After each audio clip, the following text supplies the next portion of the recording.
इस लड़की का नाम उमारू है। अपने हाई स्कूल की सबसे पॉपुलर लड़की, जो कि सिर्फ पढ़ाई में ही अच्छी नहीं है बल्कि बच्चों और बुजुर्गों को सड़क पार करने में मदद भी करती है। सभी लोग उसकी खूबसूरती पे लट्टू हैं, लेकिन ऐसा हमेशा नहीं चलता, क्योंकि जब वो घर पहुंचती है तब वो एक आलसी और छोटे रूप में बदल जाती है और पूरे घर में धमा चौकड़ी मचाना शुरू कर देती है। उसका बड़ा भाई तेही उसे देखता और सोचते कि क्या करूं मैं इस लड़की का। शाम को उमारू यूट्यूब चला रही होती है। तेही उसे देखता है और कहता है कि पहले खाना खा लो। वो टेबल तक रेंग कर आती है और खाना शुरू कर देती है। अचानक से वो चिल्लाती है कि मैं मांगा जम खरीदना भूल गई, प्लीज जाकर खरीद लाओ। तेही कहता है मैं थक चुका हूँ, कल स्कूल जाते हुए खरीद लेना। वो कहती है कि सब देख लेंगे, मेरे क्लासमेट्स के बीच मेरी बहुत अच्छी इमेज है। मैंने उनसे कहा कि मैं मांगा वगैरह नहीं पढ़ती, बल्कि मैं पोएट्री पढ़ने में अपना टाइम स्पेंड करती हूँ, प्लीज जाकर खरीद लाओ ना। तेही गुस्से में कहता है कि नहीं, कल तक वेट करो। उमारू मुंह बनाकर बेड पर कूद जाती है और एक 2 साल की बच्ची की तरह नखरे दिखाने लगती है कि नहीं, मुझे आज ही पढ़ना है। तेही याद करता है जब से वो उसके साथ रहने आई है वो और भी ज्यादा आलसी और खुदगर्ज हो गई है। उमारू हैरान थी कि उसके नखरों का उसके भाई पर कुछ असर नहीं हुआ, तो वो क्यूट सा फेस बना लेती है और कहती है प्लीज ओ नीचा। तेही चिल्लाता है नहीं। इसे शौक होकर वो फिर से रोना धोना शुरू कर देती है। वो कसम खाती कि वो और कभी कुछ नहीं मांगेगी, जिस पर वो उसे चुप रहने को कहता है और आखिर में तंग आकर मांगा लेने चला ही जाता है। घर आकर वो उसे सब्र रखने पर लेक्चर देता है, लेकिन उमारू को कुछ फर्क ही नहीं पड़ता। उल्टा वो तो उसे चिप्स मांगने लगती है, जिससे वो और गुस्सा आ जाता है। अगले दिन उसकी दोस्त इबीना पूछती कि तुम्हारी आंखें लाल क्यों हैं? वो जवाब देती है मेरे भाई से थोड़ा झगड़ा हुआ था। वो अपने क्लासमेट्स को भी यही कहानी सुनाती है और लड़के उसके भाई को बुरा भला कहने लगते हैं। वो मुस्कुराती है और सोचती कि घर पर उसका भाई उसे गालियां दे रहा होगा। घर पर वापस उमारू अपने पेट हैमस्टर से बात करने की कोशिश कर रही थी। तेही पूछते ये क्या कर रही हो? वो बताती है कि मैं तो हैमस्टर्स को बता रही थी कि चलते वक्त तुम्हारे पैरों से कितनी गंदी बदबू आती है। फिर वो कंप्यूटर के पास कूद कर जाती है और कहती है कि मैं इन्हें वीडियो बनाने के लिए कलाबाजी करना सिखा रही हूँ। एक कॉन्टेस्ट है जिसमें सबसे ज्यादा देखे गए वीडियो को 1 मिलियन येन का इनाम मिलेगा। इंटरनेट पर पहले से ही पेट्स के वीडियो बहुत वायरल हो रहे हैं। फिर वो लालची सा चेहरा बनाकर कहती कि अगर मैं 1 मिलियन येन जीत गई तो मैं अपने लिए कोई भी चीज खरीद सकती हूँ। आगे वो कहती है कि मैं अपने हैमस्टर को ऐसे ट्रेन करूंगी कि वो मुझे बाथरूम ले जाए और मेरे लिए पोटैटो चिप्स और कोला भी ले आए। तेह उसके इन पागल ख्यालों को बस सुनता रहता है। बाद में काम करते वक्त तेह उस समय को याद करता है जब उमारू ने हैमस्टर खरीदने को कहा था, लेकिन उसने मना कर दिया था। वो रोने लगती है और इमोशनल सा चेहरा बनाकर बोलती है जब तुम घर पर नहीं होते तो मैं अकेली फील करती हूँ, इसलिए मुझे चाहिए। स्टोर में मौजूद सभी लोग ये सुन लेते हैं और उसे नफरत भरी नजरों से देखने लगते हैं, ये सोचते हुए कि वो इतनी प्यारी लड़की को रुला कैसे सकता है। इसलिए आखिर में उसे उसके लिए 2 हैमस्टर्स खरीदने पड़ते हैं। इतने ड्रामा होने के बाद अब वो खुश है। प्रेजेंट में उसे कुछ याद आता है और वो उमारू के पास भाग कर जाता है और पूछता है कि तुमने अपने हैमस्टर्स का केज साफ किया? लेकिन वो तो पहले ही खर्राटे बेचकर सो चुकी थी और 1 मिलियन येन के सपने देख रही थी। रात में तेहे को उमारू की कंप्यूटर पर लगातार क्लिकिंग की वजह से नींद नहीं आ रही थी। हैमस्टर्स भाग रहे थे और उमारू जीतने वाला वीडियो देख रही थी, मतलब कोई और कॉन्टेस्ट जीत गया। अगले दिन उमारू इबीना के साथ स्कूल जाती है। सब लोग आज भी उसे ही देख रहे थे क्योंकि वो काफी खूबसूरत लग रही थी। इबीना उसके बगल में चलते हुए अगली फील कर रही थी, तो उमारू पूछती कि क्या हुआ, जिस पर वो जवाब देती है कुछ नहीं, बस अब तुम्हें ही देख रहे क्योंकि तुम क्यूट हो। उमारू बोलती है कि तुम भी तो क्यूट हो, और ये बात सीधा उसके दिल को छू जाती है। क्लास में सेल्फिन उमारू के पास आती है और अपने 99 मार्क्स को दिखाकर डींगे हाँकने लगती है, लेकिन जब वो उमारू के फुल मार्क्स को देखती है तब शॉक्ड हो जाती है और उसे राइवल कहकर वहां से चली जाती है। उमारू के बगल में बैठी इबीना के काफी कम नंबर आए थे, जिस वजह से वो रो रही थी और उमारू उसे कंफर्ट करती है। स्विमिंग क्लास में उमारू बहुत अच्छा तैरती है और सबसे पहले पूल से निकलती है। मोतोवा की पूल से निकलने में मदद करने का ऑफर करती है, जो निकल कर वहाँ से चली जाती है। लड़कियां उसकी तारीफ करती हैं कि उसने मोतोवा को हराया, जो कि स्कूल की बेस्ट स्विमर है। म्यूजिक क्लास में जब उमारू पियानो बजाती है तो सबको रोना आ जाता है। उसका म्यूजिक टीचर तो आंखों में आंसू लेकर उसकी इनक्रेडिबल स्किल्स की तारीफ करते थक ही नहीं रहा था। घर जाते वक्त इबीना उसकी तारीफ करती है कि वो स्कूल में हर चीज में अच्छी है और कहती है काश मैं भी तुम्हारी जैसी होती। घर पहुंचकर वो एक दूसरे को बाय बोलती हैं। इबीना उमारू के नीचे वाले फ्लोर पर ही रहती है। अंदर जाते ही उमारू तुरंत अपना बैग और जूते हवा में फेंकती है और अपने छोटे रूप में ट्रांसफॉर्म हो जाती है। वो स्लाइडिंग करना शुरू करती है और फिर रेंगते हुए अपने रूम की तरफ भागती है और सीधा कंप्यूटर खोलती है। वो कपड़े बदलती है और उसके हैमस्टर्स रोज की तरह आज भी उसका पागलपन देखते रहते हैं। वो अपनी यूनिफॉर्म भी फेंक देती है और मजे से कंप्यूटर चलाना शुरू कर देती है। भाई इसका ये रूटीन बिल्कुल मेरी ही तरह है जब मैं हाई स्कूल में हुआ करता था। बाद में उसका भाई उसके टेस्ट रिजल्ट देखता है, उसे हर टेस्ट में 100 में 100 मिले थे। वो हैरान था कि इतनी आलसी लड़की इतने अच्छे मार्क्स कैसे ला सकती है। अगले दिन स्कूल में कुछ लड़के आपस में बात करते हैं कि उमारू क्या सोच रही होगी। उमारू सोच रही थी कि आज मैं वही करूंगी। घर पर हम बहुत सारा जंक फूड देखते हैं और उमारू उसे कायदे से घूरती है। असल में स्कूल में वो यही सोच रही थी कि वो आज उसे खाने वाली है। उसे कन्वीनियंस स्टोर में जंक फूड सेलेक्ट करने में 1 घंटा लग गया था। अब वो उसे जाया तो जाने ना देती। थोड़ा सोचने के बाद वो डिसाइड करती है कि वो स्नैक्स के साथ मूवी देखेगी और रात भर कोला पिएगी। रात में वो प्रिपरेशंस कंप्लीट करके लाइट बंद कर देती है और मूवी देखने के लिए लेट जाती है। वो चॉकलेट का पैकेट खोलती है और फिर चिप्स का पैकेट खोलती है और उसे खाना शुरू करती है। मूवी देखते हुए उसे वो सब करना बहुत अच्छा लग रहा था। वो कोक पीती है और फिर चिप्स का नया पैकेट खोलती है। अपने फेवरेट स्नैक्स और फेवरेट मूवी की खुशी में वो इतना खो गई थी कि उसे पता ही नहीं चला कि कब उसे नींद आ गई। तेही डिनर के लिए उसे उठाने आता है। वो बोलता है कि आज उसने उसका फेवरेट जंबो हैमबर्गर स्टेक बनाया है। उमारू सरप्राइज हो जाती है और डकार लेते हुए कहती है कि मेरा पेट तो पहले से भरा हुआ है। अब हम बहुत सारे ज़ॉम्बीज़ को देखते हैं। ज़ॉम्बीज़ उमारू के पास आते हैं और वो उन्हें शूट करते हुए अपने भाई से कहती है कि जल्दी रिलोड करो। इधर तेह को पता ही नहीं था कि रिलोड कैसे करते हैं और उतनी देर में एक ज़ॉम्बी पीछे से आकर उसे मार देता है। असल में वो एक ज़ॉम्बी गेम खेल रहे थे और उसका भाई एक बार फिर हार गया, तो वो उसका मजाक उड़ाती है। तभी वो टाइम देखता है और गेम के बीच में उठकर कहता है कि मुझे सब्जियां खरीदनी है। हम देखते हैं युमारू भी मुंह फुलाकर अपने भाई के साथ ग्रोसरी स्टोर जा रही है। ते कंफ्यूज था कि वो गुस्सा क्यों है और पूछता है कि तुम मेरे साथ क्यों आई, घर पर रह के गेम्स भी तो खेल सकती थी। इस शोर में तेहे पीछे मुड़कर देखते हैं कि युमारू कितनी चार्मिंग लग रही है, बिल्कुल एक अलग इंसान, और उसके आसपास के लोग उसकी तारीफ करते हैं, कहते हैं कि वो मॉडल लगती है। लेकिन पता नहीं कि वो अभी भी अपने भाई से गुस्सा थी और मुंह फुलाकर दूसरी तरफ कर लेती है। तेह को समझ नहीं आता कि वो क्या करे, तो फिर वो सब्जियां लेने चला जाता है। वो चिकन उठाता है पर पता नहीं कहां से उसकी ट्रॉली पूरी जंक फूड से भर जाती है। वो उसे वापस रखने की कोशिश करता है लेकिन वो और भर देती है। युमारू का मूड ठीक करने के लिए उसे आइसक्रीम खिलाने ले जाता है। आइसक्रीम खाते ही उसकी आंखें चमक उठती है, लेकिन उसकी ये खुशी ज्यादा देर तक नहीं रहती। उससे धोखे से आइसक्रीम गिर जाती है और वो रोने वाली होती है, लेकिन फिर से मुंह फुला लेती है। घर जाते वक्त तेरे बहुत थक गया था क्योंकि उसे सारी ग्रोसरीज खुद कैरी करनी पड़ रही थी। वो युमारू से हेल्प मांगता और तभी उसे पिछले हफ्ते की शाम याद आती है जब युमारू अपने खाने का सामान उठाते हुए कंप्लेन कर रही थी और कह रही थी कि उसे माफी तभी मिलेगी जब वो उसके साथ अगला पूरा हफ्ता गेम खेलने में बिताएगा। उसे समझ आ जाता है कि उसके साथ गेम खेलने से वो उसे माफ कर देगी। वो कहता है चलो घर चलकर गेम कंटिन्यू करते हैं, जिससे युमारू का मूड पूरा बदल जाता है और उसके चेहरे पर प्यारी सी मुस्कान आ जाती है। बाद में वो फिर खेलते हैं लेकिन तेह फिर भी हारता रहता है और युमारू कहती है तुम तो इसमें बिल्कुल बेकार हो। एक दिन तेह थक कर घर आता है। ये सोच कर कि उसकी बहन उसके वापस आकर खाना बनाने का इंतजार कर रही होगी, उसका और दिमाग खराब हो जाता है। हालांकि जब वो अंदर जाता है तब दंग रह जाता है क्योंकि युमारू आज बिल्कुल अलग लग रही थी। मुस्कुराते हुए चेहरे के साथ युमारू कहती मैं तो हमेशा से ऐसी हूँ, लेकिन तेह कहता नहीं। युमारू से चुप कर आती और फुसफुसाती है कि इबीना घर आई है तो उसे उसका सपोर्ट करना चाहिए। कमरे में घुसते वो फिर शॉक्ड हो जाता है कि उसके घर पर ना होते हुए भी अपार्टमेंट कितना साफ लग रहा है। उसने तो कचरा तक बाहर निकाल दिया था। फिर उसे रियलाइज होता है कि उसकी स्कूल की दोस्त आई है, तो युमारू को उसके सामने अपनी परफेक्ट इमेज दिखानी है, इसलिए उसने पूरा घर साफ कर दिया। तेह तुरंत इबीना के पास जाता है, उसके कंधे पकड़ता है और सीधा उसकी आंखों में आंखें डालकर बोलता है कि तुम जब चाहो तब यहाँ आ जाना। इबीना शर्मा जाती है और बोलती है ठीक है, और फिर तुरंत खाने के लिए थैंक्स बोल के अपने घर चली जाती है। युमारू फिर से छोटे फॉर्म में ट्रांसफॉर्म हो जाती है और कोला पीना शुरू कर देती है। वो मस्त उसे पीकर जमीन पर गिर जाती है और कहती है आज तो मजा आ गया कोला पीकर। युमारू को लग रहा था कि उसका भाई उसे लेक्चर देगा, लेकिन वो ऐसा नहीं करता क्योंकि वो उसके बिहेवियर से सच में इम्प्रेस था। वो घर आते वक्त उसके लिए उसके फेवरेट स्नैक्स पोर्टेबल्स भी लाया था। हालांकि जब वो बाथरूम का डोर खोलता है तब उसे समझ आता है कि युमारू ने झोल किया है कि उसने सारा सामान वहां ठूस दिया था। इरिटेट होकर वो उस पर चिल्ला देता है कि ये क्या किया तुमने, लेकिन युमारू उल्टा उसी पर भड़क जाती है कि वसाबी फ्लेवर के स्नैक्स कौन लाता है, गुस्सा तो मुझे होना चाहिए। इस दौरान इबीना अपने अपार्टमेंट में बैठी अभी भी तेह के उसके इतने पास आने के बारे में सोचकर शर्माए जा रही थी। अगले दिन संडे का होता है और युमारू पूरी रात जाकर गेम खेलते हुए बिताई थी। वो बोर हो रही थी क्योंकि उसका संडे का टीवी शो थोड़ी देर बाद स्टार्ट होगा और तब तक करने के लिए उसके पास कुछ नहीं है। वो कोला पीती और अपने भाई को शांति से सोते हुए देखती है। अब वो चुपचाप बैठने वालों में से तो है नहीं, तो उसे एक खुरापात सोचती है और वो मेगाफोन लाकर अपने भाई के कान में चिल्लाती उठ जाओ, काम पर जाने का समय हो गया है। तेह तुरंत हड़बड़ा कर उठता है, घड़ी देखता है और पाता है कि संडे की सुबह के 5:15 बज रहे हैं और गुस्से में युमारू को घूरने लगता है। वो खिखियाती है और उसे गुड मॉर्निंग बोलती है। थकान और नींद भरी आंखों के साथ तेह उसे सोने देने की भीख मांगता है, लेकिन वो मना कर देती है। वो सोचती है कि अगर वो प्यारा सा चेहरा बनाकर उसके बगल में लेटेगी तो वो सो नहीं पाएगा, लेकिन उल्टा उसे ही नींद आ जाती है। तेह उसे देखते हुए कहता है कि वो अपने प्लान्स को पूरा करने के लिए जाग ही नहीं पाई। पीसी को खुला देखकर उसे रियलाइज होता है कि वो अकेले गेम्स खेल रही थी और स्माइल के साथ वो बाद में उसके साथ खेलने का डिसाइड करता है और वापिस से सो जाता है। नींद से जागती वो उस पर भड़क पड़ती है कि उसने उसके मॉर्निंग शोज देखने के लिए उसे उठाया क्यों नहीं। एक दिन स्कूल से इबीना के साथ घर वापस आते वक्त युमारू को एक फ्लायर मिलता है जो रॉक पेपर सीजर्स टूर्नामेंट का था। युमारू खुशी से उस फ्लायर को देखती है क्योंकि उस टूर्नामेंट में जीतने वाले को एक बड़ा सा प्लशी मिलेगा। वो तेह के घर आने की आवाज सुनते ही दौड़कर उसके पास जाती है और कहती है वो नीचे तुम्हें मेरी मदद करनी होगी, और फ्लायर लेकर उसके चेहरे पर कूद पड़ती है। अपनी बहन के लिए तेह काम पर एक्स्ट्रा शिफ्ट को कैंसिल कर देता है, लेकिन जब उसे रियलाइज होता है कि ये सिर्फ एक बड़े से गुड्डे के लिए है तो वो बहुत गुस्सा आ जाता है। युमारू क्यूट सा फेस बनाती है और आंखें झपका कर कहती कि वो तो बस उसके साथ थोड़ा सा समय बिताना चाहती थी क्योंकि वो अक्सर काम में बिजी रहता है। हर बार की तरह तेह इस बार भी अपनी बहन के जाल में फंस जाता है। वो दूसरे गेट से टूर्नामेंट में एंटर करता है और युमारू पहले गेट से, ताकि उनके जीतने के चांसेस बढ़ जाएं। टूर्नामेंट शुरू होने पर तेह फाइनल्स तक पहुंच जाता है और वो हैरान था क्योंकि उसकी अपोनेंट और कोई नहीं बल्कि इबीना थी। वो उसे देखकर शर्मा जाती है और हड़बड़ी में हार जाती है। घर जाते वक्त इबीना तेह से कहती कि वो गेम में अच्छा खेला। उसे शर्माते हुए देख कर तेह वो प्लशी इबीना को देता है क्योंकि उसे लग रहा था कि उसे वो सच में चाहिए, और वो सोचता है कि ना जीतना उसकी युमारू के साथ की रिलेशनशिप को अफेक्ट कर सकता है। पहले तो वो उसे लेने से मना कर देती है, लेकिन बाद में वो खुशी खुशी उसे एक्सेप्ट कर लेती है और तेह को थैंक्स बोलती है। तेह घर आता है और युमारू पर भड़क जाती है कि उसने इबीना को वो प्लशी क्यों दे दिया। असल में वो शुरुआत से उसे स्टॉक करी थी क्योंकि वो पहले ही टूर्नामेंट से एलिमिनेट हो गई थी। इस दौरान इबीना अपने अपार्टमेंट में गुड्डे से चिपकी हुई थी और उसे टेहे और नीचे आकर पुकार रही थी। कुछ दिनों बाद टेहे उसे ऑनलाइन ऑक्शन से वैसे ही सेम प्लशी खरीद कर दे देता है ताकि वो मुंह फुलाकर बैठना बंद करे। अगले दिन वो उसके साथ सब्जियां खरीदने जाती है। टेहे उसका शरारती चेहरा देखकर कहता है कोई शांत पत्ती मत करना वहाँ पे, जिस पर वो अपनी आंखों में चमक लिए कहती कि हाँ बिल्कुल।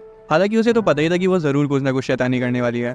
युमारू सोच रही थी कि गेम लेने के लिए सबके सामने नौटंकी करेगी, लेकिन तेह ने भी ठान लिया था कि अगर वो ड्रामा भी करेगी तब भी वो नहीं मानेगा। किशोर में युमारू अपने छोटे फॉर्म में आ जाती है और तेह से गेम खरीदने को कहती है। वो इबीना को वहां देखकर शॉक्ड हो जाते हैं। वो परफेक्ट युमारू में ट्रांसफॉर्म हो जाती है ताकि इवीना को उसके ट्रू नेचर का पता ना चले। शॉपिंग के बाद तेहे उन्हें रेस्टोरेंट में लंच के लिए ले जाता है। युमारू टेबल पर बैठती है और थोड़ी सी चिढ़ी हुई थी, लेकिन फिर भी स्माइल करती है और अपने भाई के ऑमलेट राइस पर केचप लगाने को ऑफर करती है। वो केचप से उसके ऑमलेट पर गेम ऑन लिख देती है, जिससे तेहे शॉक्ड हो जाता है। वो युमारू की ओर देखता है जो कि मुस्कुरा रही थी, लेकिन उसका छोटा फॉर्म उसके दिमाग से निकलकर गेम गेम चिल्ला रहा था। ते उसे इग्नोर करके इवीना के साथ बातचीत पर फोकस करता है। युमारू बहुत गुस्सा हो जाती है और अपने छोटे फॉर्म में ट्रांसफॉर्म हो जाती है। वो तेहे के सिर पर चढ़ जाती है और उसके बाल खींचने लगती है कि मुझे अभी गेम दिलाओ। जब उसे रियलाइज होता है कि इवीना अभी भी वहाँ है, तो वो फिर से परफेक्ट युमारू में ट्रांसफॉर्म हो जाती है। वो रिलीफ थी कि उसने उसका ट्रू नेचर नहीं देखा। ते आखिर में हारी मान जाता है और उसे गेम खरीद देता है। घर जाते वक्त युमारू इवीना को अपना नया गेम दिखाती है। अगले दिन सुबह इवीना स्कूल साथ जाने के लिए युमारू का वेट कर रही थी। तभी उसे 1 साल पहले का समय याद आता है जब वो पहली बार टोक्यो आई थी। वो अकीरा से है और नर्वसनेस में कभी कभार अपने होम टाउन के एक्सेंट में बात करने लगती है। आसपास के लोग उसे घूरते हैं, लेकिन कोई उसकी आंखों में नहीं दिखता, सब उसके ब्रेस्ट को देखते हैं। तेहे पहला बंदा है जो उसकी आंखों में देखकर उसे एक नॉर्मल इंसान की तरह ट्रीट किया। वो उसे कहता है कि जब भी जरूरत हो वो उसके पास आ जाए। बाद में वो उसे पसंद करने लगी और जब वो उसकी तारीफ करता है तब वो शर्मा जाती है। प्रेजेंट में इवीना अभी भी युमारू का वेट कर रही थी। युमारू और तेहे नीचे आ जाते हैं। इवीना तेहे को देखकर ब्लश करने लगती है, लेकिन युमारू उसे जल्दी करने को कहती है और वो भागकर उसके पीछे चली जाती है। क्लास में युमारू एक इक्वेशन सॉल्व करती है। टीचर बोलती है कि आंसर सही है और वो अपनी सीट पे जा सकती है। शिल्फीन उसे रोक कर डिक्लेयर करती है कि आने वाले मिड टर्म एग्जाम्स में वो उससे अच्छा परफॉर्म करेगी। युमारू स्माइल करती है और अपनी सीट पर चली जाती है, लेकिन तभी उसकी नजर एक लड़की पर पड़ती है जो कि उसे बहुत डरावनी नजरों से घूर रही थी। घर जाते वक्त युमारू देखती कि इवीना परेशान लग रही है और पूछती कि क्या कोई प्रॉब्लम है। इवीना बताती कि वो आने वाले टेस्ट को लेकर थोड़ा चिंता में है। युमारू उसे रिलैक्स करने को बोलती है और कड़ी मेहनत करने के लिए इनकरेज करती है। इवीना को थोड़ा बेटर फील होता है और युमारू स्माइल करती है। टेस्ट के 1 दिन पहले युमारू दिन भर वीडियो गेम्स खेलती है। ते उसे पढ़ने को कहता है, फिर भी वो उसकी बात नहीं सुनती। लेकिन जब उसे याद आता है कि युमारू तो क्लास में ध्यान देने से ही काफी अच्छे नंबर ले आती है, तब वो चिंता करना बंद कर देता है। फिर भी वो उसे वार्न करता है कि टीचर एग्जाम्स में ट्रिक क्वेश्चंस पूछ सकते हैं, इसलिए उटपटांग गेम्स खेलना बंद करो। युमारू बोलती है कि उसके गेम्स उटपटांग नहीं है और डिस्ट्रैक्ट होने की वजह से वो गेम में हार जाती है और टेहे पर चिल्लाने लगती है। रात में उसे एक बुरा सपना आता है कि वो मिलिट्री में इवीना और शिल्फीन के साथ है। वो टेस्ट क्वेश्चन से लड़ रहे हैं, लेकिन उसे गोली लग जाती है और वो घबरा जाती है। खूब कठिनाइयों से गुजरने के बाद भी वो मारी जाती है। वो डर के मारे उठ जाती है और जब उसे रियलाइज होता है कि वो टेस्ट में फेल हो सकती है, तब वो टेहे के ऊपर कूद पड़ती है और उसे पढ़ाने की भीख मांगने लगती है। जब वो पढ़ने बैठते तब तेहे कहता है कि उसे तो पता ही था ऐसा कुछ होने वाला है। अगले दिन स्कूल में टेस्ट रिजल्ट्स आ जाते हैं और युमारू ने इस बार भी टॉप किया था। उसकी क्लासमेट्स उसकी तारीफ करती हैं क्योंकि टेस्ट काफी कठिन था। युमारू मुस्कुराती है और कहती है कि उसके पास एक प्राइवेट ट्यूटर है। सभी लोग उसे क्यूट, इंटेलिजेंट और एथलेटिक कहते हैं। 2 लड़कियां तो ये भी बोलती है कि उसके पापा दोमा कॉर्प के प्रेसिडेंट है और उन्हें लगता है कि इसी वजह से वो इतनी शान से चलती है। हालांकि एक लड़की हमेशा उसे घूरती रहती है और सभी को लगता है कि वो उसे नफरत करती है। लड़कियां युमारू को बताती कि वो मतलबी है और ये भी बात फैली है कि उसने एक बड़े आदमी को डर के कूटा भी है। घर जाते वक्त युमारू इवीना से मतोबा के बारे में पूछती है। इवीना बताती कि मतोबा पूरे हफ्ते उसे घूर रही थी और पूछती कि क्या युमारू ने नोटिस नहीं किया। युमारू कहती नहीं और पूछती कि क्या वो मतोबा की दोस्त है। इवीना मना कर देती है, लेकिन बताती है कि एक दिन उसने मतोबा से साथ में लंच के लिए पूछा था, लेकिन जब उसे पता चला कि युमारू भी वहाँ होगी तब उसने मना कर दिया।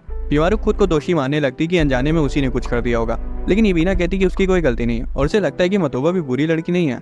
घर पहुंचकर युमारू ऊपर जाती है सोचते हुए कि मतोबा उसे क्यों घूरती रहती है। उसे लगता है कि मतोबा को पता है कि वो कुछ छिपा रही है और युमारू दिमाग में कई सारे सिनेरियोस क्रिएट करने लगती है। जैसे कि मतोबा को पता चल गया कि वो घर में छोटे और आलसी फॉर्म में ट्रांसफॉर्म हो जाती है और वो सबको धोखा देने का बदला लेने के लिए उसके पीछे पड़ गई है। इवीना उसे रोकती है और फिर युमारू सिचुएशन को शांत करके सबसे फ्लाइंग हैमस्टर पर राइड करने को बोलती है। युमारू फिर रियलिटी में वापस आती है क्योंकि उसे याद आता है कि आज तो गेम का नया इवेंट आने वाला है। वो PSP उठाती है और गेम खेलने लगती है। थोड़ी देर में उसे भूख लगाती है और वो सोचती है कि तेहे कब आकर उसके लिए खाना बनाएगा। उसे याद आता है कि आज तो वेडनेसडे है, जिसका मतलब आज उसे मीट मिलेगा और उसके बारे में सोचते ही उसके मुंह में पानी आ जाता है। तभी डोरबेल बजती है। वो अपने छोटे फॉर्म में ही दौड़कर दरवाजा खोलने जाती है इस उम्मीद से कि उसका भाई आया होगा। अनएक्सपेक्टेडली उसे मतोबा दरवाजे पर मिलती है। उसे घूरते हुए देखकर युमारू कांपने लगती है और जैसे ही उसे लगा था कि उसका कवर उड़ गया है, तभी उसे समझ आता है कि मतोबा तो उसे पहचान ही नहीं पाई। उसे लग रहा था कि वो क्यूट सी छोटी बच्ची है।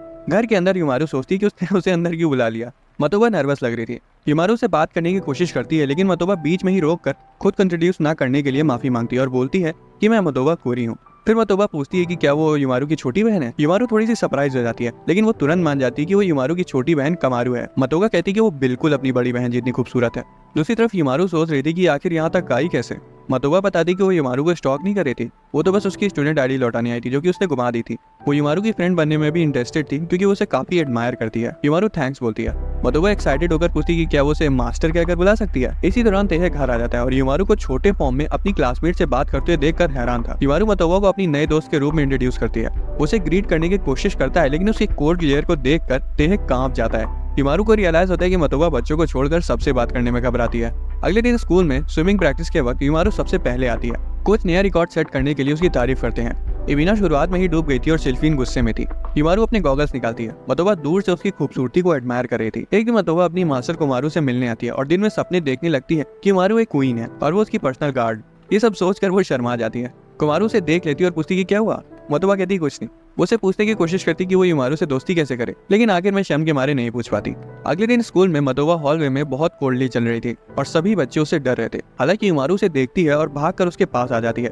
वो उसकी छोटी बहन को कंपनी देने के लिए थैंक्स बोलती है और पूछती कि क्या वो उसके साथ घर चलना पसंद करेगी। मतोबा बहुत घबराई हुई लग रही थी, लेकिन फिर भी मान जाती है। घर जाते वक्त मतोबा युमारू को एक आइडल की तरह देखती है और युमारू भी उसकी तरफ देखकर मुस्कुराती है। तभी वो इवीना को बगल में नोटिस करती है और फिर से कोल्डली बिहेव करने लगती है। युमारू बताती है कि इवीना हर रोज उसके साथ घर जाती है क्योंकि वो उसकी अच्छी दोस्त है। ये शब्द मतोबा के दिमाग में गूंजने लगते हैं और वो मुंह बना लेती है। इवीना बोलती कि वो तो पहले भी बात कर चुके हैं। मतोबा और गुस्सा आ जाती है, दूसरी ओर इशारा करती है और वहाँ से भाग जाती है। कुछ ही समय बाद मतोबा फिर से युमारू से मिलने आ जाती है और बताती कि अब उसकी एक नई राइवल बन गई है। युमारू कंफ्यूज थी और सोचती थी कि कहीं वही तो उसकी राइवल नहीं है। तेह डिनर लाते और सब बैठकर खाना खाते हैं।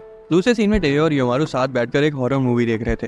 हालांकि वो डरी तो बहुत हुई थी, लेकिन अपने बड़े भाई को बताती कि उसे बिल्कुल डर नहीं लग रहा। जब टेह ग्रोसरीज खरीदने जाता है तब युमारू घर में अकेली होती है और उसे उस हॉरर मूवी के सीन्स याद आने लगते हैं। अचानक बिजली कड़कती और लाइट चली जाती है। तेह दौड़कर कपड़े अंदर करने के लिए वापस आता है और युमारू रोते हुए उस पर कूद पड़ती है। अगले दिन युमारू और इवीना साथ में स्कूल से वापस आ रही थी और रास्ते भर सभी लोग उसे घूर रहे थे। अचानक वो रुक कर एक आर्केड शॉप को देखने लगती है। इवीना पूछती क्या हुआ। युमारू बोलती कुछ नहीं, चलो घर चलते हैं। बाद में वो उसी आर्केड स्टोर में आती है और उसे डरावना ऑरा निकल रहा था। सभी प्लेयर्स उसे देखने लगते हैं और स्टोर का मालिक उसे पहचान लेता है कि वो वही लेजेंडरी प्लेयर UMR है जिसने हर किस्म के गेम में महारत हासिल कर रखी है और सिर्फ एक कॉइन से सारे प्राइज जीत ले जाती है। अब तक की सबसे खतरनाक गेमर। वो देखते कि आज युमारू की नजर नई सेवियर डॉल्स पर है। एक एम्प्लॉय कहता है कि चिंता करने की कोई बात नहीं है, उसने इस बार इस तरह से अरेंज किया है कि उन्हें निकाल पाना बहुत मुश्किल है। उसी वक्त युमारू ने पहली बार में ही निकाल दी थी, जिससे एम्प्लॉय दंग रह जाता है और चिल्लाते कि उसने खिलौने पर लगे टैग से उनको पकड़ा। एम्प्लॉय कहता है कि उसने पैकेट के हैंडल को ढीला कर दिया तो प्राइस निकालना आसान नहीं होगा, लेकिन युमारू तो इतनी प्रो प्लेयर निकली कि वो उसे भी निकाल लेती है। युमारू अचानक से एम्प्लॉयज को घूरती है, उनके पास जाती है और क्यूट सा फेस बनाकर जीते हुए प्राइजेस को रिडीम करने को बोलती है। एक एम्प्लॉय उसके प्राइजेस लेने जाता है और दूसरा एम्प्लॉय इशारा करता है कि उन्हें अपने प्लान पर टिके रहना है और युमारू को अगला गेम किसी भी हालत में नहीं जीतने देना है।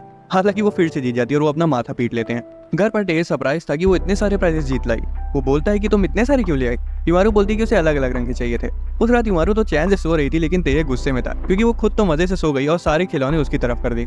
अगली सुबह टेह टेनिस क्लास के लिए युमारू के कपड़े लाता है, लेकिन युमारू कहती मुझे थोड़ी देर और सोने दो। स्कूल में युमारू टेनिस कोर्ट पर खड़ी होती है। इवीना कहती कि वो टेनिस यूनिफॉर्म में बहुत सुंदर लग रही है। युमारू मुस्कुराती है, लेकिन मन में तो उसके बस यही चल रहा था कि उसे घर पर जाकर गेम्स खेलने हैं। इंस्ट्रक्टर उनसे कहती कि उन्हें शुरुआत में बॉल को सिर्फ हैंडल करना होगा। युमारू टेनिस बॉल को देखती है और उसे याद आता है कि उसने टेनिस के बारे में सब कुछ मांगा और एनीमे से सीखा है। इवीना की बॉल तो गिर जाती है, लेकिन युमारू को वो काफी आसान लग रहा था। सिल्फीन उसे टेनिस मैच के लिए चैलेंज करती है और युमारू मान जाती है। सिल्फीन इवीना के साथ टीम अप करती है और युमारू मतोबा के साथ। इवीना कहती मुझे खेलना नहीं आता, तो सिल्फीन बोलती कि चिंता मत करो, सब मुझ पर छोड़ दो। मैच स्टार्ट हो जाता है और युमारू सोचती कि उनका मैच कैजुअल होगा क्योंकि पूरी क्लास देख रही है। सिल्फीन चिल्लाती है कि मैं तुमसे आगे निकलूंगी। वो पहले सर्व करती है और इतनी तेज बॉल मारती है कि कोर्ट में गर्दा उड़ जाती है। जैसे ही वो अपनी जीत का जश्न मनाने लगती है तभी गोली की रफ्तार से बॉल उसकी तरफ आती है। मतोबा ने उसके स्मैश को काउंटर किया था। सिल्फीन शॉक्ड हो जाती है। अब सर्व करने की बारी इवीना की थी। इवीना नर्वस हो जाती है और बॉल को अपने सिर पर ही ड्रॉप कर लेती है और सिल्फीन उस पर चिल्लाने लगती है। अब सर्व युमारू की टीम करती है। युमारू को इवीना पर तरस आ रहा था, इसलिए वो आराम से सर्व करती है ताकि इवीना को चोट न पहुंचे। सिल्फीन कूद कर काउंटर करने की कोशिश करती है, लेकिन चूक जाती है। युमारू फिर से आराम से सर्व करती है और सिल्फीन फिर से मिस कर देती है। सिल्फीन की आंखें चमक उठती है और वो युमारू के बेहतरीन सर्व की तारीफ करती है और कहती है कि गेम तो अभी शुरू हुआ है। युमारू देखती कि उसके पूरे शरीर में चोटें लग गई हैं। युमारू अभी भी आराम से सर्व कर रही थी और सिल्फीन तेजी से काउंटर कर रही थी। मतोबा भी बॉल को हिट कर देती है और ऐसा सोचती कि वो युमारू को प्रोटेक्ट कर रही है क्योंकि वो उससे प्यार करती है। गेम जारी रहता है और उनकी इंस्ट्रक्टर उनसे पूछती कि क्या उन्हें रूल्स मालूम भी है। इवेंचुअली वो उन्हें मैच रोकने को कहती है। हालांकि युमारू फिर भी नहीं रुकती और सिल्फीन भी उसे हराने की कोशिश करती रहती है। घर पर युमारू थकावट के मारे जमीन पर पसर जाती है और तेह पूछता है क्या हुआ। वो कहती कि गेम के बाद से मेरे में बोलने तक की जान नहीं बची है। अगले दिन ऑफिस में तेह का एक जूनियर को वर्कर एलेक्स उसे गिफ्ट देता है जो कि वो यूरोप से लाया था। तेह मुस्कुराकर प्रेजेंट ले लेता है। वो प्रेजेंट को घर ले आता है जो कि एक नॉर्डिंग कैट थी। युमारू कहती है ये क्या बद्दा सा उठा है। बाद में जब वो अपने टॉयज के साथ खेल रही होती है तब धोखे से टेबल से टकरा जाती है, जिस वजह से वो बिल्ली जमीन पर गिर के टूट जाती है। युमारू तो खौफ में आ जाती है। वो उस टूटी हुई बिल्ली को देखकर सोचती कि अब तो उसका भाई उसकी अच्छे से क्लास लेगा। वो अपने नॉर्मल फॉर्म में वापस आ जाती है और टूटी हुई बिल्ली को जोड़ना शुरू करती है। वो उसे ऑब्जर्व करती है और सोचती है कि शुरू कहाँ से करे। आर्ट क्लब की स्टूडेंट होने की वजह से उसे अपनी स्किल्स पे तो पूरा भरोसा था। वो नेट पर उसी तरह के डॉल्स के सैंपल्स देखती है ताकि एक रफ आइडिया मिल सके। वो टूटे हुए हिस्सों को गोंद से जोड़ती है और फिर रेगमाल से उसे घिस देती है। उसका सिर पूरा टूट चुका था, इसलिए वो फिर से उसे बनाती है, लेकिन वो ये भूल जाती है कि बिल्ली का चेहरा कैसा दिखता था। घबराहट के मारे वो चिल्लाने लगती है। बहुत ध्यान लगा के सोचने के बाद वो उसका चेहरा ड्रॉ करती है, लेकिन वो भी गलत था। युमारू फिर से अपने छोटे फॉर्म में ट्रांसफॉर्म हो जाती है और टेंशन में टेबल के इर्द गिर्द घूमने लगती है कि अब वो अपने भाई को क्या बताएगी। आखिर में वो उसे सच बता देती है और उसे लग रहा था कि अब तो उसकी फील्डिंग सेट है। हालांकि तेहे उसे माफ कर देता है, जिससे युमारू बहुत खुश हो जाती है। वो पूछता है कि उसे उस कैट को सही करने के मटेरियल कहाँ से मिले।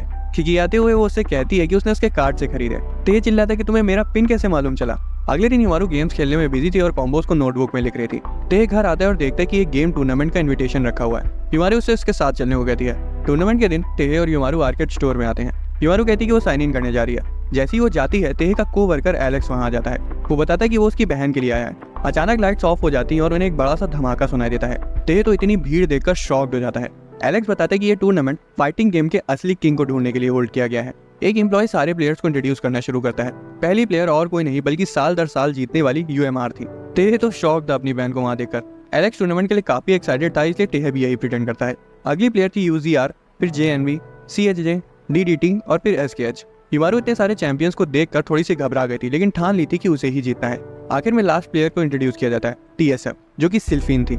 युमारू से वहां देखकर शॉक्ड हो जाती है। राउंड 1 में युमारू का सामना SKH से होता है और वो आसानी से जीत जाती है। सिल्फीन भी अपने अपोनेंट को हरा देती है और वो फाइनल तक पहुंच जाते हैं, जहां उनका आमना सामना होता है। युमारू चिंता में थी कि कहीं सिल्फीन को उसकी असलियत का पता न चल जाए। सिल्फीन की इंट्रोडक्शन के बाद वो चैन की सांस लेती है कि उसने उसे पहचाना नहीं। गेम में सिल्फीन युमारू को पीटे जा रही थी। युमारू नर्वस और डरी हुई थी कि कहीं वो हार न जाए। वो भीड़ में अपने भाई को देखती है और अचानक से रुक जाती है। सिल्फीन, जो कि फाइनल ब्लो डिलीवर करने वाली थी, मुड़कर देखती है कि युमारू क्यों फ्रीज हो गई। वो तेहे के बगल में खड़े एक हैंडसम आदमी को देखती है और फ्रीज हो जाती है। वो शर्मा जाती है और बीच में ही गेम छोड़कर भाग जाती है। युमारू को ऑटोमेटिकली विनर डिक्लेयर कर दिया जाता है।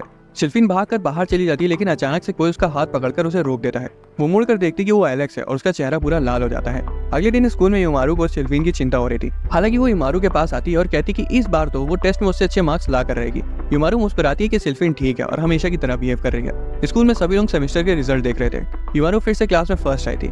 उसके क्लासमेट्स उसकी तारीफ करते हैं, लेकिन इवीना बेचारी अपनी रैंक को देखकर रो पड़ती है। सिल्फीन झूमने लगती है और युमारू से कहती कि वो अगली बार उसे जरूर आएगी, और ऐसे ही झूमते झूमते वहां से चली जाती है। समर ब्रेक शुरू हो जाते हैं और युमारू को आर्केड शॉप में गेम खेलते हुए दिखाया जाता है। उसे अपनी पूरी गर्मियों की छुट्टियां गेम्स खेलने में बितानी थी। तभी अचानक सिल्फीन वहां जाती है और उसे UMR कहकर पुकारती है। युमारू अपनी आइडेंटिटी छिपाने के लिए फौरन मास्क पहन लेती है।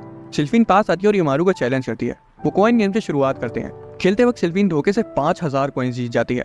युमारू तो ये देखकर दंग रह जाती है, लेकिन सिल्फीन वो सारे कॉइन्स एक बूढ़े आदमी को दे देती है, जो कि काफी देर से हार रहा था, और कहती है कि कॉइन्स का गेम तो किस्मत का खेल है। उसके बाद वो शूटिंग और डांस गेम्स खेलती हैं। कुछ देर बाद वो खेलते खेलते थक जाती है, लेकिन उनमें से कोई नहीं जीता। युमारू सोचती है कि वो उसे खुश करने के लिए कितनी मेहनत से खेल रही थी, इसलिए वो अपनी हेयर पिन निकालती है, उसे देती है और उसे विनर डिक्लेयर कर देती है। सिल्फीन ये सुनकर खुशी से झूम उठती है और हवा में फूल उड़ाने लगती है। उसके बाद वो उससे उसकी दोस्त बनने को कहती है ताकि वो युमारू को हरा सके। युमारू तो दुविधा में फंस जाती है, क्योंकि वो तो खुद ही युमारू है, जो कि सिल्फीन को नहीं पता। एक दिन तेहे कड़कती धूप में पैदल ऑफिस से घर आ रहा था। इस दौरान घर में युमारू अपने छोटे फॉर्म में मतोबा के साथ गेम्स खेल रही थी। वो मतोबा का पूरा फायदा उठा रही थी, उससे खाना और कोल्ड ड्रिंक्स दोनों मंगा रही थी। वो कहती है कि हमें समर वेकेशन अच्छे से एंजॉय करनी चाहिए, और फिर AC को बढ़ा देती है। फिर वो लेट जाती है और मतोबा से खुद को पंखा करवाती है। युमारू तो खुशी की चरम सीमा पर थी और उसे लग रहा था कि वो बीच पर है और मतोबा उसकी सेवा कर रही है। थोड़ी देर में वो सो जाती है और मतोबा सोचती है कि वो सोते वक्त कितनी क्यूट लगती है। वो अचानक से चीख पड़ती है कि वो बहुत क्यूट है। वो उसे गाल को छूती है और पगला जाती है। वो कैमरा लेने जाती है ताकि उसकी तस्वीर ले सके, लेकिन युमारू उसकी स्कर्ट पकड़ लेती है और उस पर चढ़ना शुरू कर देती है। उसकी क्यूटनेस उसे झेली नहीं जाती और मतोबा जमीन पर गिर जाती है। वो युमारू को गले से लगा लेती है और इमेजिन करती है कि वो उसके साथ बीच पर खूब मजे कर रही है। दोनों उसी पोजीशन में सो जाती हैं, और जब तेहे काम से वापस आता है तो देखता है कि वो दोनों तो मजे से जमीन पर सोई पड़ी हैं। हालांकि जब वो देखता है कि दिन भर से AC चल रहा है, तब वो गुस्सा आ जाता है और उसे बंद करके खिड़कियां खोल देता है, जिससे वो दोनों तुरंत उठ जाती हैं। रात में युमारू टैबलेट चलाने में बिजी थी कि तभी सिस्टम से आवाज आती है कि उसके नहाने का पानी गर्म हो चुका है और वो नहाने जाती है। कुछ को जल्दी नहाना पसंद होता है, कुछ को देर तक, तो कुछ को गर्म पानी से नहाना, लेकिन युमारू को तो नहाते वक्त भी खाना पसंद है। वो गेम्स खेलते हुए और मांगा पढ़ते हुए मजे से नहाती है।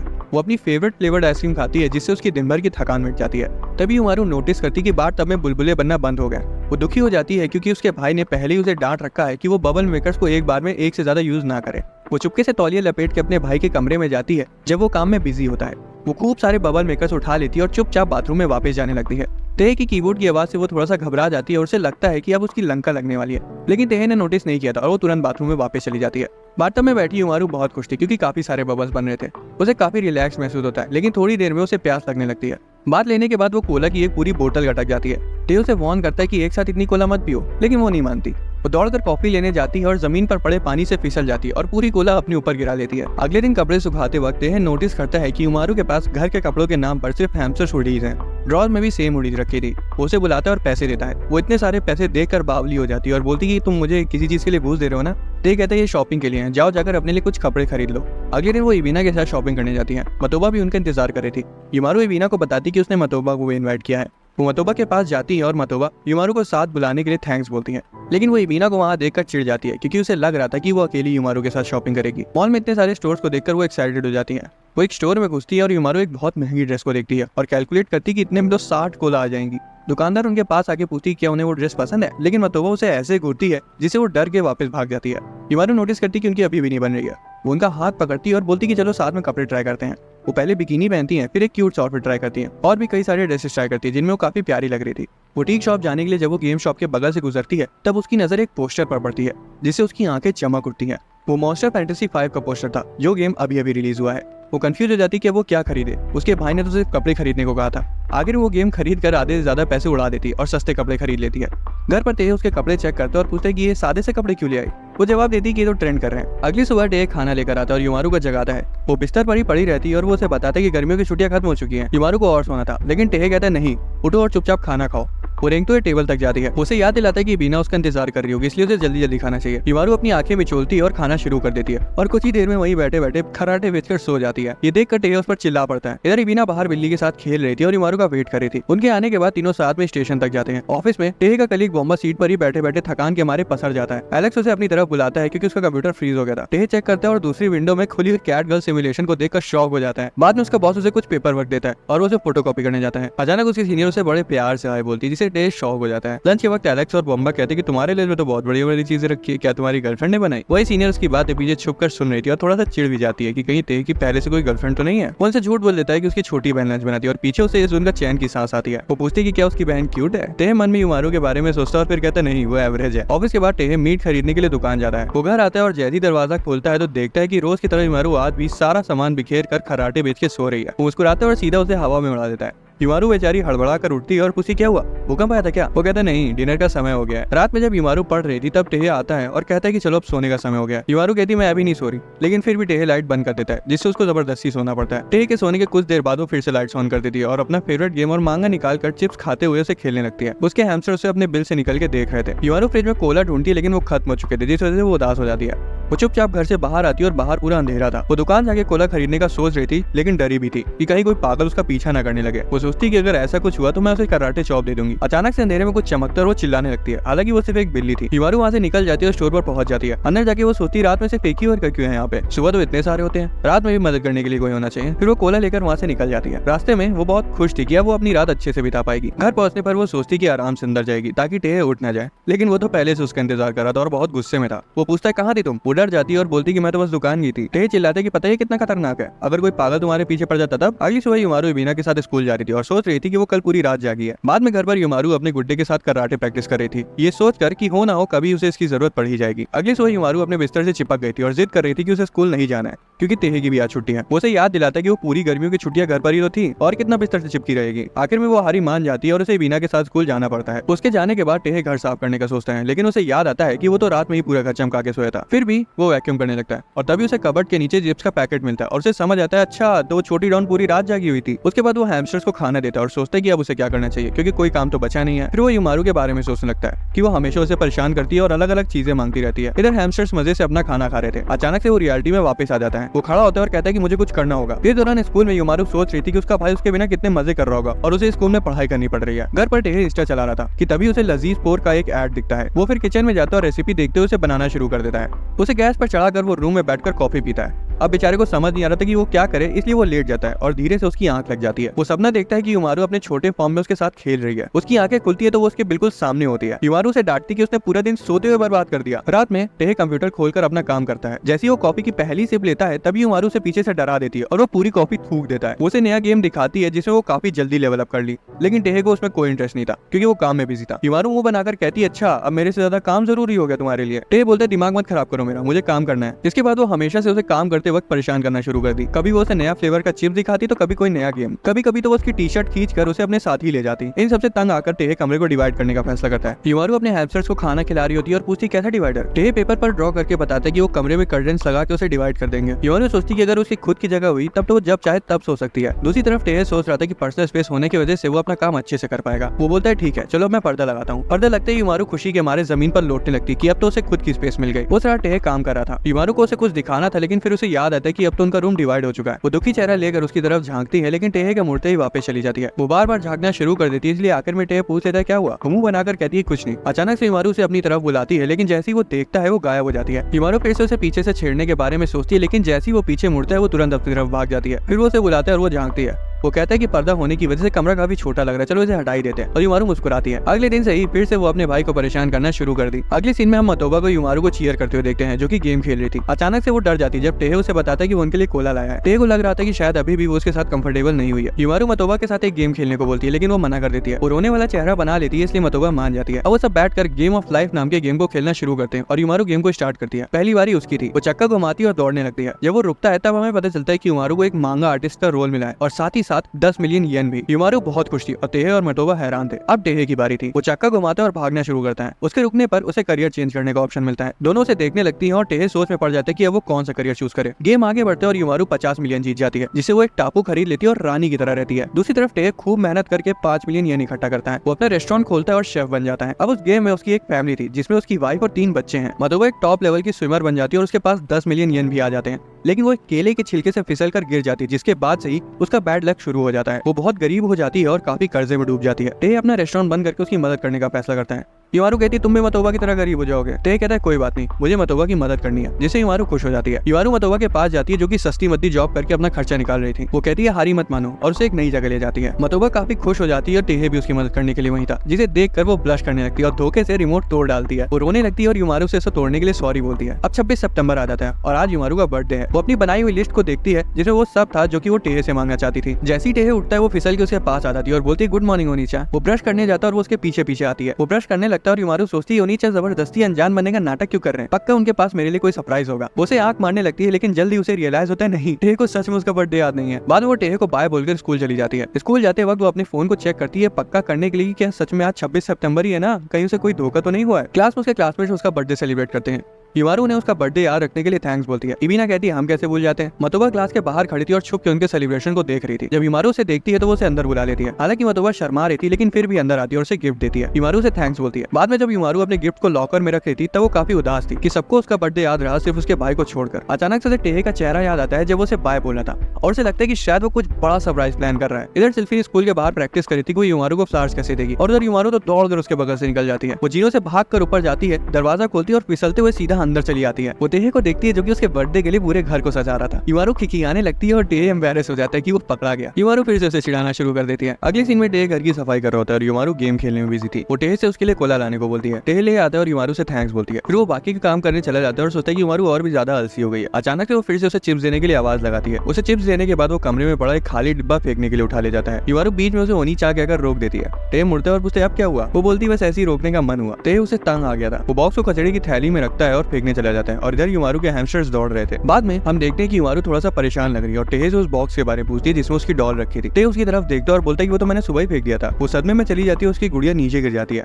वो टेहे से पूछती है तुमने ऐसा क्यों किया और टेहे बताता है कि वो ऐसे ही पड़ा हुआ था तो मुझे लगा कि वो किसी काम का नहीं है। युमारू मन में सोचती है कि चलो कोई बात नहीं, वैसे भी उससे मेरा मन भर गया था। लेकिन टेहे घबरा जाता है और पूछता है कि क्या वो उसके लिए इतना जरूरी था। युमारू तुरंत मुंह मोड़ लेती है, मुस्कुराती है और रुआसा सा चेहरा बनाकर पीछे मुड़ती है और फूट फूट कर रोने लगती है। टेहे बेचारा सदमे में चल जाता है और युमारू खिखियाते हुए सोचती है कि अब वो उसके झांसे में फंस गया। फिर वो बिस्तर पर कूद जाती है और उसकी आंख लग जाती है। रात में जब युमारू उठती है तो टेहे को पूरे घर भर में ढूंढती है लेकिन वो उसे कहीं नहीं मिलता। फिर वो अपने कमरे में जाती है और उस डॉल को देखती है। उसे याद आता है कि कैसे उसने दोपहर में टेहे को फर्जी गिल्ट में डाल दिया था, जिस वजह से उसे बुरा लगने लगता है। वो रोते हुए दरवाजे की तरफ भागती है और तभी टेहे घर आ जाता है। वो कूद कर उस पर चढ़ जाती है और उसके बालों को नोचने लगती है। बाद में टेहे बताता है कि मुझे बुरा लग रहा था कि मैंने तुम्हारी डॉल फेंक दी, इसलिए मैं तुम्हारे लिए नहीं लेने गया था। युमारू अभी भी रोए जा रही थी कि आपको मेरी इतनी चिंता है। अगले दिन जब वो निकल रहे होते हैं तब टेहे पूछता है कि क्या जो डॉल मैंने तुम्हें लाके दी थी उससे तुम खुश तो हो ना। युमारू कहती है कि वो तो पहली वाली जाने से भी दुखी नहीं थी। टेहे बोरा जाता है कि तुम मुझे बेवकूफ बना रही थी। युमारू फिर उसकी तरफ मुड़ती है और एक प्यारी सी स्माइल करती है। एक दिन इबीना टेहे और युमारू को लंच के लिए इन्वाइट करने आती है। रास्ते में इबीना उन्हें बताती है कि वो रामेन शॉप जा रहे हैं। युमारू बहुत खुश थी क्योंकि टेहे घर में उसे रामेन खाने ही नहीं देता। वो रेस्टोरेंट पहुंच जाते हैं और वहाँ के एम्प्लॉय उनका स्वागत करते हैं। टेहे चेक करता है कि टेबल साफ तो है ना। तभी युमारू उसे मेन्यू दिखाती है और वो ऑर्डर देते हैं। उनकी डिशेस थोड़ी देर में आ जाती हैं। एविना को चॉपस्टिक्स अलग करने में दिक्कत हो रही थी तो वहीं युमारू और टेहे आराम से उसे अलग कर लेते हैं। युमारू पहला कौर खाती है और मन में अपने छोटे फॉर्म में कहती कि वो बहुत अच्छे हैं और अगर इसके साथ कोला मिल जाता तो 4 चांद लग जाते खाने में।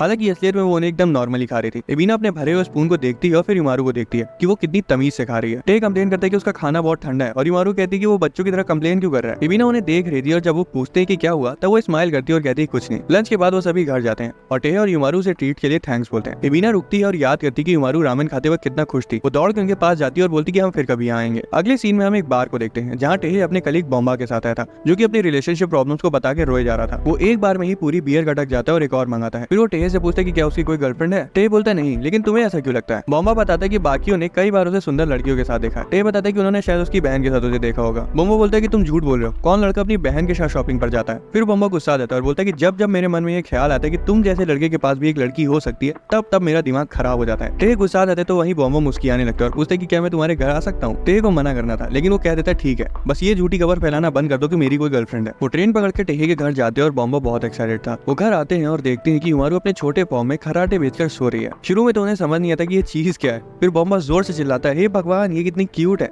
और टेहे से बोलते तुम्हारी छोटी बहन बहुत क्यूट है। टेहे बोलता चलो देख लेना मेरी बहन को, अब निकलो अपने घर। वो उसे खींच कर बाहर करने की कोशिश करता है लेकिन बॉम्बा को थोड़ी देर और उसे घूरना था। उसी वक्त युमारू उठ जाती है और बॉम्बा को उसे घूरते हुए देख लेती है।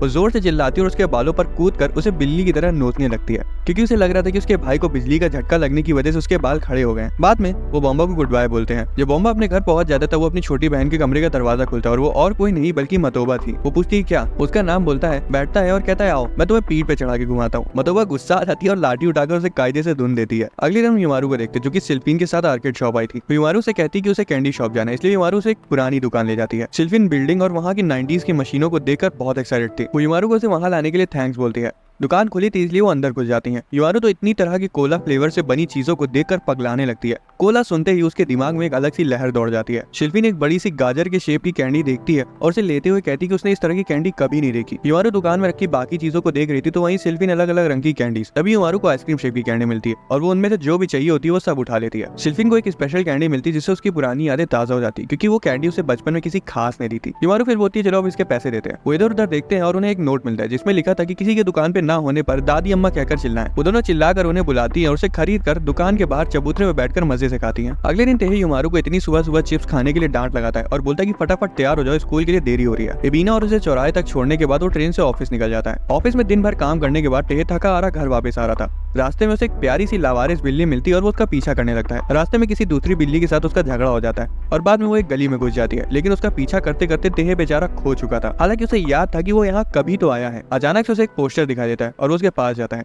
उसे याद आता है कि एक बार युमारू ने कहा था कि ये पोस्टर वाली बिल्ली कितनी अच्छी है और उसे पक्का हो जाता है कि वो इधर पहले आ चुका है लेकिन कब आया था वो उसे नहीं पता था। अचानक से उसे कहीं से खाने की महक आती है। तभी उसे सामने युमारू दिखाई देती है जो कि उससे पूछती है कि क्या तुम्हें भूख लगी है। वो सोचता है कि मुझे ओनी चाह की जगह मेरा नाम क्या करके बुला रही है। वो आगे बढ़ जाता है और उसे फिर से वही बिल्ली दिखती है। वो उसे सहलाने लगता है और तभी अचानक से उसे याद आता है कि वो अपनी माँ के साथ यहाँ आया था जब वो स्कूल में था और युमारू बिल्कुल उनकी माँ की तरह दिखती थी। उसे रियलाइज होता है कि उसने युमारू को नहीं बल्कि अपनी माँ को याद किया था। उसी मेमोरी से टेहे को घर जाने का रास्ता याद आ जाता है। अगली सुबह युमारू बाहर जाती है और बर्फ गिरते हुए देखकर एक्साइटेड हो जाती है। वो टेहे को जगाती है जो कि सपने में बिल्लियों को सहला रहा था। टेहे उठता है और बाहर देखकर बोलता है कि आज तो घर ही में रहना होगा, बाहर बहुत ठंड है। युमारू गेम खेलने के लिए सब तैयार कर लेती है। टेहे उसकी तरफ देखता है और वो बोलती है इधर बैठो, आज हम पूरा दिन खेलेंगे। टेहे मना कर देता है और बोलता है चलो कोतात्सु निकालते हैं। कोतात्सु एक तरह की गर्म टेबल होती है जो कि जापान में बहुत यूज होती है। युमारू एक्साइटेड होकर अपने नॉर्मल फॉर्म में वापस आ जाती है। टेहे कहता है पहले अपना सारा फैला हुआ सामान साफ करो।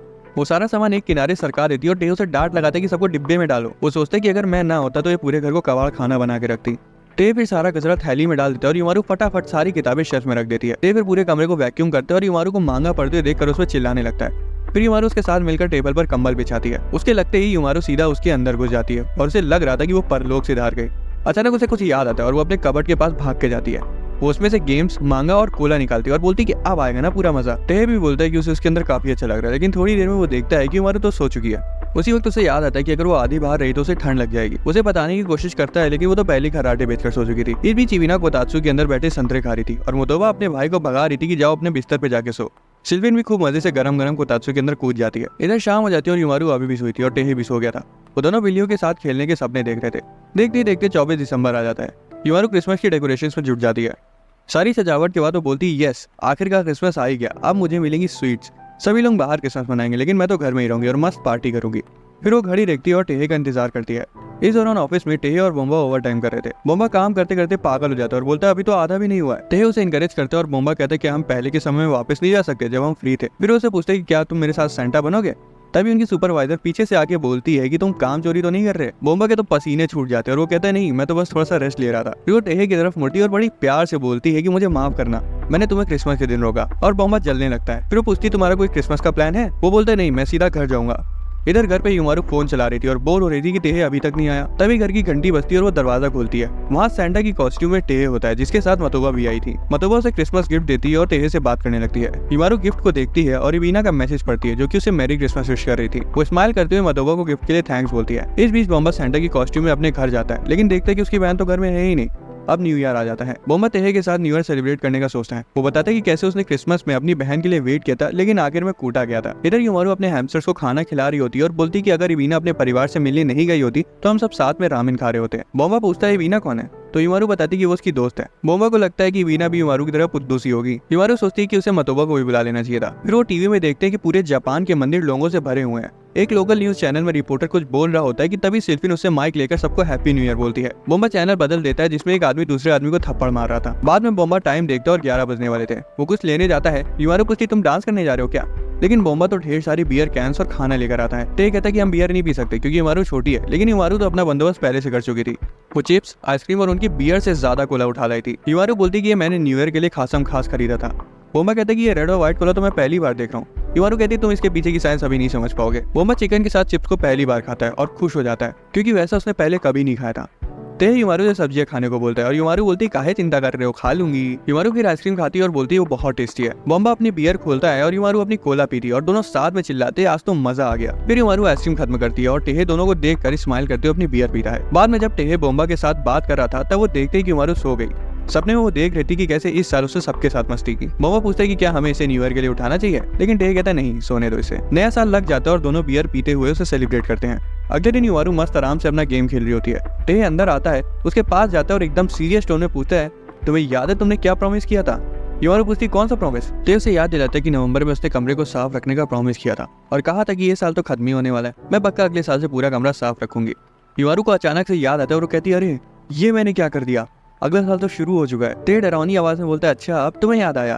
वो बहाना मारने की कोशिश करती है जिसे वो बौखला जाता है। फिर वो बोलता है कि कमरा बाद में साफ करना, पहले मेरे साथ मंदिर चलो। वो मंदिर पहुंच जाते हैं और युमारू बोलती है कि यहाँ तो काफी भीड़ है। युमारू फिर 1 लाख वाला गेम देखती है और टेहे को उसके साथ खेलने को कहती है। उस गेम में उन दोनों को भविष्य बताने वाली एक स्लिप मिलती है। फिर वो बाकी की दुकानों में जाते हैं और बंदर का नाच देखते हैं। युमारू को उसके हैमस्टर्स की याद आ जाती है। टेहे दान पात्र में डालने के लिए उसे एक सिक्का देता है। युमारू टेहे के दिए हुए सिक्के को देखती है और फिर उसकी जगह एक छोटा सिक्का डाल देती है। वो बाहर आ जाते हैं और युमारू पूछती कि तुमने भगवान से क्या मांगा। टेहे बोलता है कि अगर हम अपनी विश बता देते हैं तो वो पूरी नहीं होती। वो घर पहुंचने ही वाले होते कि तभी युमारू पीछे मुड़ती है और बोलती है कि हम ये वाला साल भी पिछले साल की तरह खूब मजे करेंगे, लेकिन इसके लिए मुझे आपकी जरूरत होगी। टेहे पूछता है हाँ बताओ क्या मदद चाहिए। वो कहती कि तुम बस मेरा कमरा साफ कर देना। टेहे गुस्सा आ जाता है और कहता है कि तुम्हें मुझे परेशान करने के सिवाय और कोई काम नहीं है। एक दिन मतोबा कुछ बनाने की कोशिश कर रही थी। वो मैदा निकालती है लेकिन थोड़ा सा नीचे गिर जाता है। उसका भाई बोम्बा उसे छिपकर देख रहा था। वो फिर मैदा बेलना शुरू करती है लेकिन वो बीच बीच से फट जाता है। उसका भाई पीछे से आके पूछते तुम बनाना क्या चाहती हो। वो छिपाने की कोशिश करती है लेकिन बोम्बा सामान को देखकर समझ जाता है कि वो कुकीज बनाना चाहती है।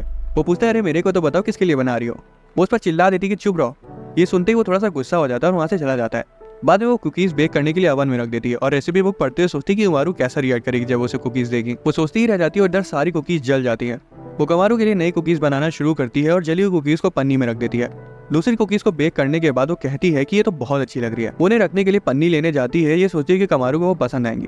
वो खुशी खुशी बैग लेकर वापस आती है और सोचती कि अब वो युमारू के लिए कुकीज बेक करेगी। लेकिन किचन में घुसते ही वो देखती कि उसका भाई कुकीज खाने में जुटा हुआ है और बस खत्म ही करने वाला है। वो तो चुपचाप उसे देखती रहती है। वो मुस्कुराते हुए कहते कि ये कितने अच्छे हैं, क्या तुम मेरे लिए बना रही थी। वो खाना जारी रखते और वो चुपचाप वहाँ से निकल जाती है। और अगले सीन में हम उसे बोम्बा के पीछे एक बड़ा सा डंडा पकड़े हुए देखते हैं। अगले दिन वो स्कूल जाते वक्त बहुत खुश थी कि आज उसे युमारू को कुकीज देनी है, लेकिन क्लास में वो उस तक जाने से थोड़ा शर्मा रही थी क्योंकि युमारू अपनी फ्रेंड्स के साथ थी। फिर वो अपनी कुकीज की तरफ देखती है और आखिर में उसे आवाज लगा ही देती है, लेकिन उस वक्त उसका पैर टेबल से टकरा जाता है और वो फैल जाती है। युमारू और बाकी सब उसे देख रहे थे और बेचारी की सारी कुकीज भी गिर गई थी। युमारू उसके पास जाती है, एक कुकी उठाती है और बैग को देखती है। वो समझ जाती है कि मतोबा उसके लिए कुकीज लेती है और वो खुशी से उसे खाती है। वो उसे थैंक्स बोलकर कहती कि बहुत डिलीशियस है। सभी थोड़ा सा शॉक में थे कि ये क्या हुआ। इवीना भी मतोबा को देखने से लग रहा था कि वो बस रो देगी। बाद में मतोबा कमारू को कुकीज देती है और सोचती कि उसका रिएक्शन क्या होगा। कमारू मुस्कुराती है और बोलती है कि कुकीज बहुत अच्छी है। जब टेहे घर आता है तो युमारू बताती कि मतोबा उसके लिए कुकीज छोड़कर गई है।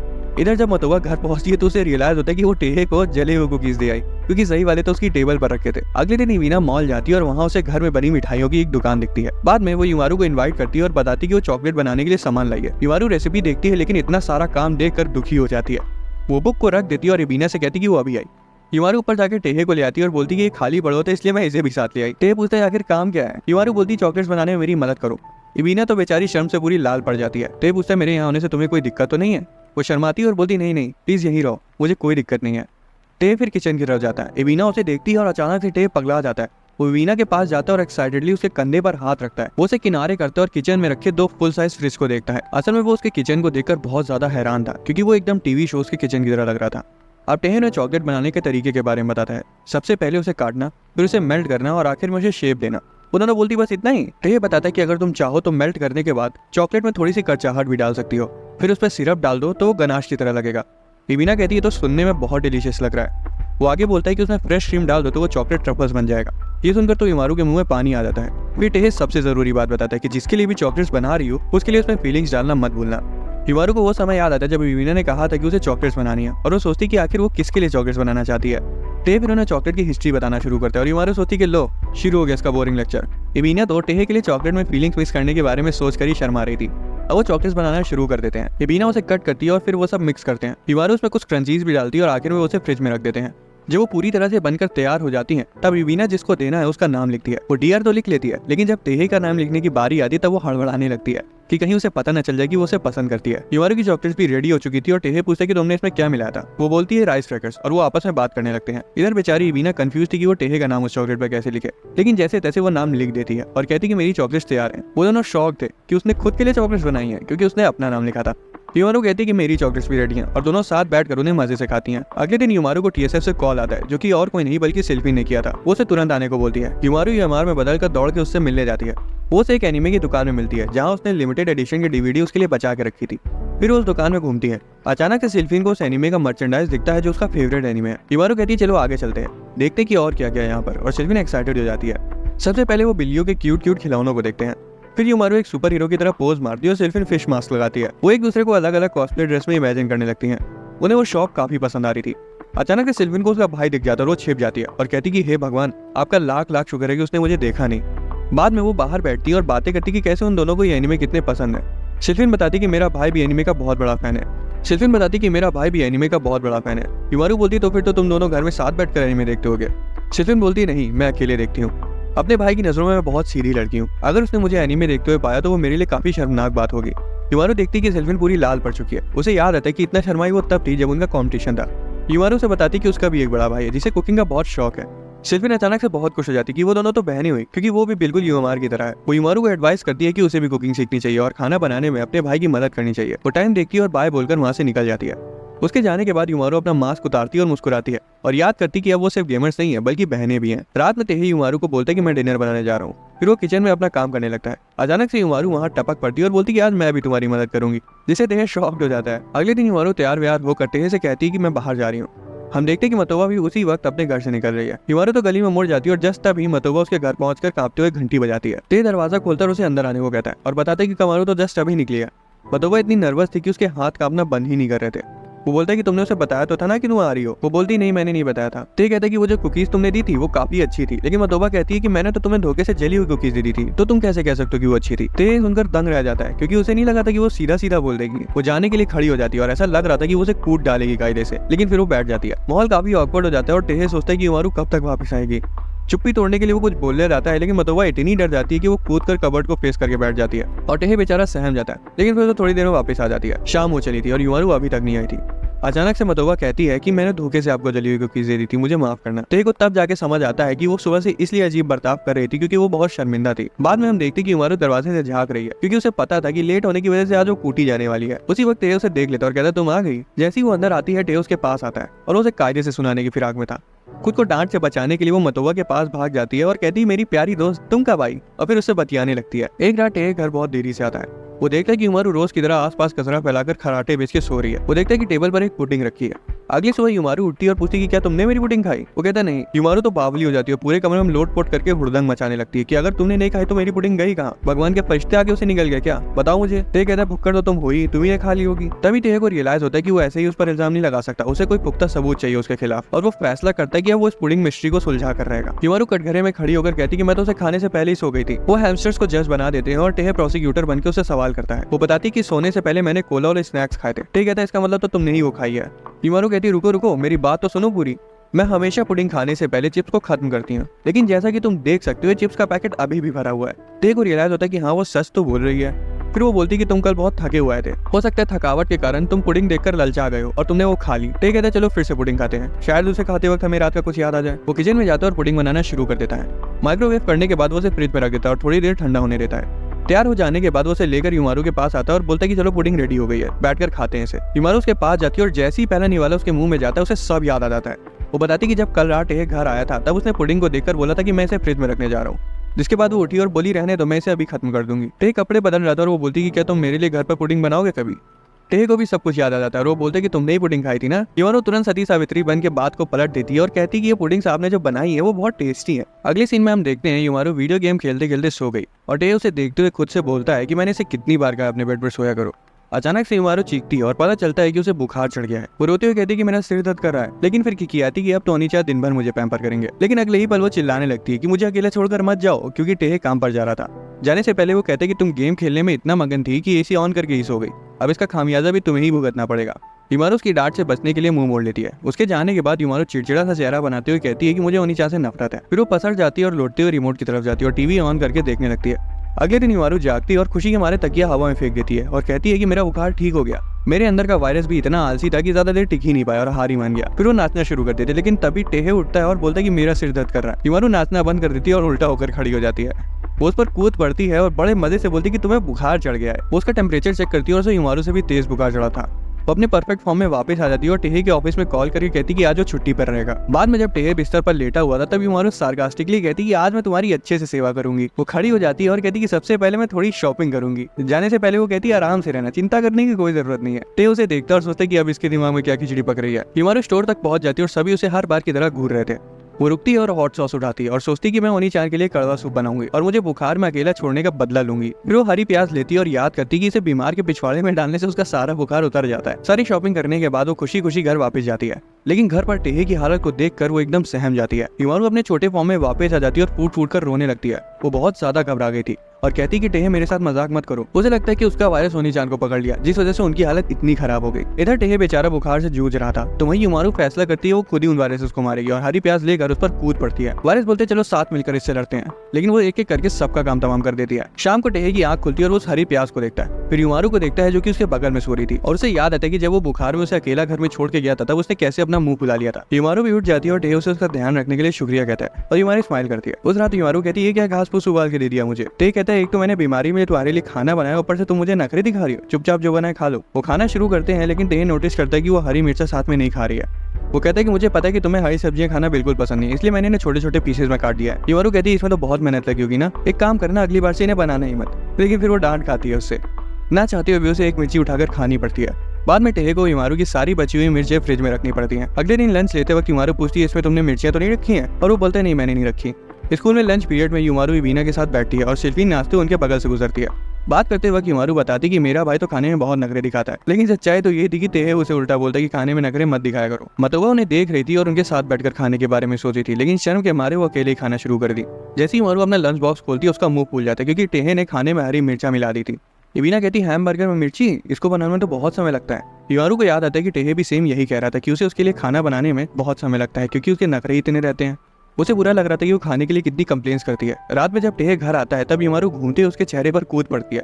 फिर वो जमीन पर लौटने लगती है और बोलती कि तुमने मेरे लंच में मिर्चियां क्यों डाली थी।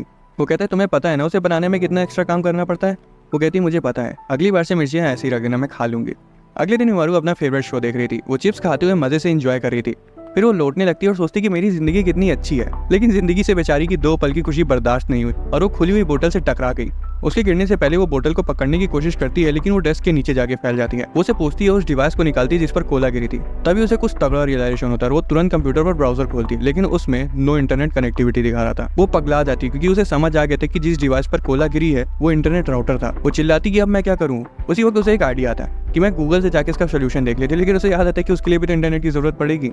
वो टैबलेट यूज करने का सोचती है, लेकिन वो भी बिना नेट के बेकार था। वो हारी मान जाती है और जमीन पर लेट जाती है, कहते हुए कि 2 पल खुशी से जी लूं तो ये मनुष्यत हाथ पैर धो के मेरे पीछे पड़ जाती है।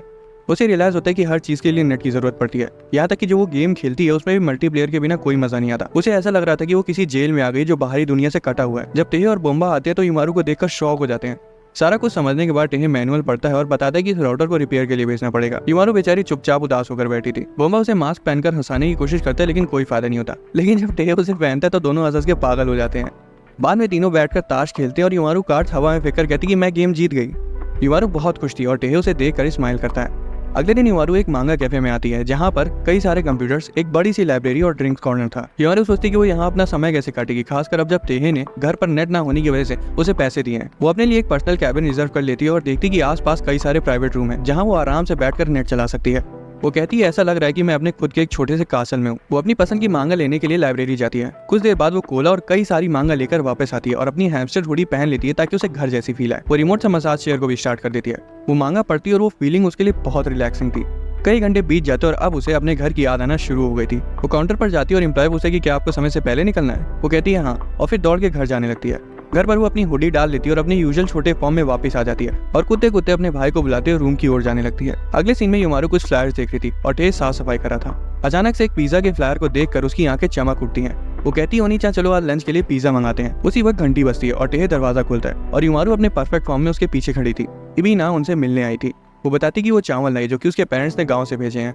टेहे के वहाँ होने की वजह से बीना बहुत ब्लश कर रही थी और टेहे उसे चावल लाने के लिए शुक्रिया बोलता है। जैसे ही टेहे उसे बैग लेने जाता है, बीना का पेट गुड़गुड़ करने लगता है और वो शर्म के मारे अपना मुंह मोड़ लेती है। टेहे उसे लंच के लिए इनवाइट करता है और बोलता है चलो साथ में सकीतो राइस को एंजॉय करते हैं। टेहे तो पूरे फॉर्म में आ गया था कि अब वो हर वक्त जंक फूड खाने वाली हिमारू को जापान के असली खाने का स्वाद चखाएगा। वो कुकिंग शुरू करता है। सबसे पहले वो फ्रिज से सारे इंग्रेडिएंट्स निकालता है, फिर चावल को पानी से धुलता है और उसे गैस पर चढ़ा देता है। हिमारू टेबल साफ करती है और इबीना से कहती कि उसे खुशी होती है अगर वो तीनों बाहर चल के लंच करते, क्योंकि वो भी आई है। इबीना बोलती कि वो अकेले रहती है, इसलिए उसे दूसरों के साथ बैठकर खाना पसंद है। हिमारू नोटिस करती है कि इबीना घबरा रही है किसी चीज से। टेहे चावल बना लाता है और इबीना खाने को देखकर काफी खुश थी। हिमारू का तो मुंह ही बन जाता है सब्जियों को देखकर और उसे पिज्जा की याद आने लगती है। लेकिन जैसे ही वो पहला कौर खाती है उसका मूड पूरा बदल जाता है। फिर वो इबीना को देखती है जो कि उस खाने में खो सी गई थी।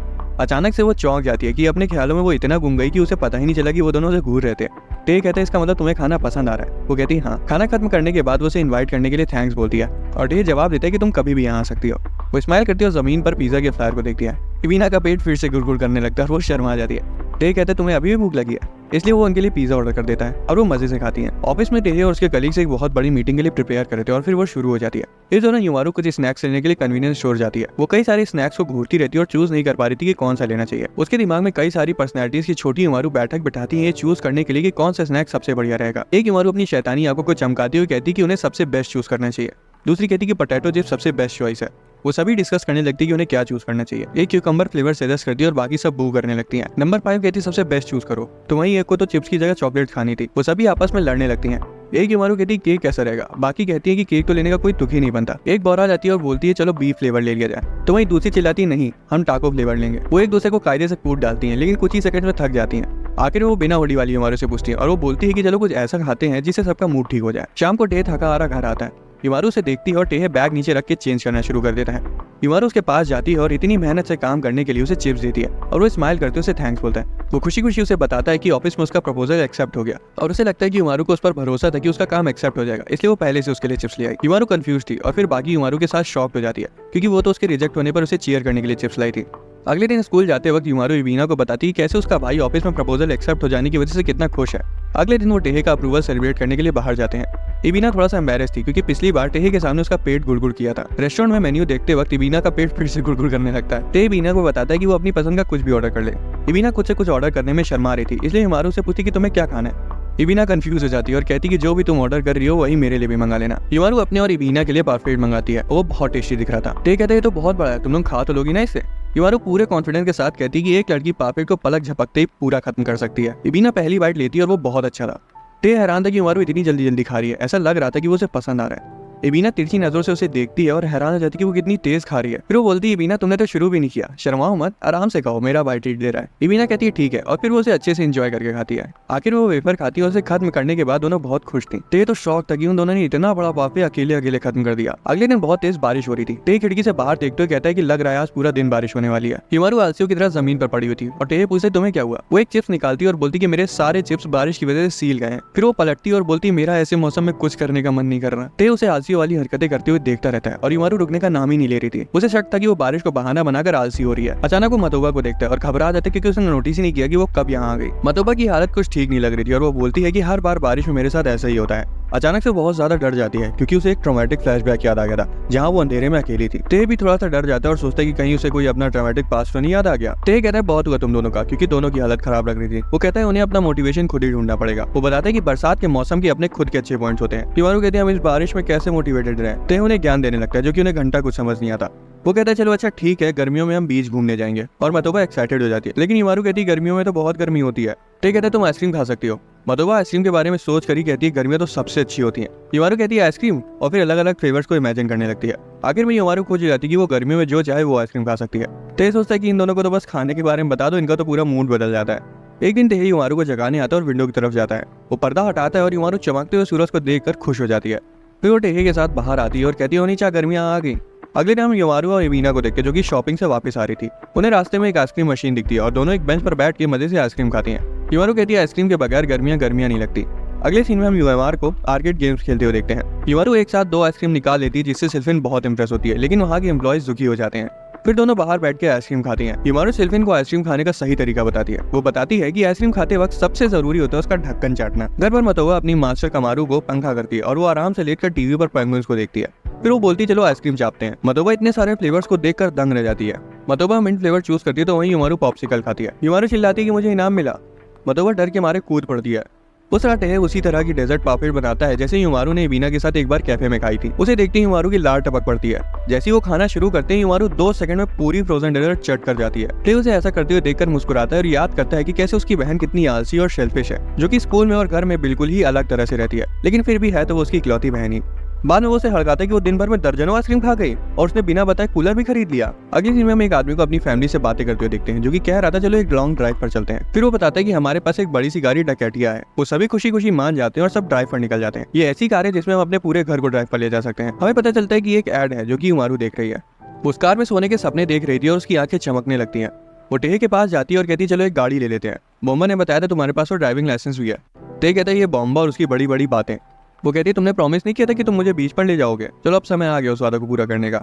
अचानक टे को रियलाइज होता है कि हिमारू बाहर जाने में दिलचस्पी दिखा रही है क्योंकि वो हर वक्त घर पर ही रहती है और ये उसे बाहर ले जाने का परफेक्ट मौका है। इसलिए वो कुछ कार्स को चेकआउट करने को मान जाता है। शोरूम में सेल्समैन टे को कन्विंस करने की कोशिश कर रहा था और हिमारू गाड़ियां देख रही थी।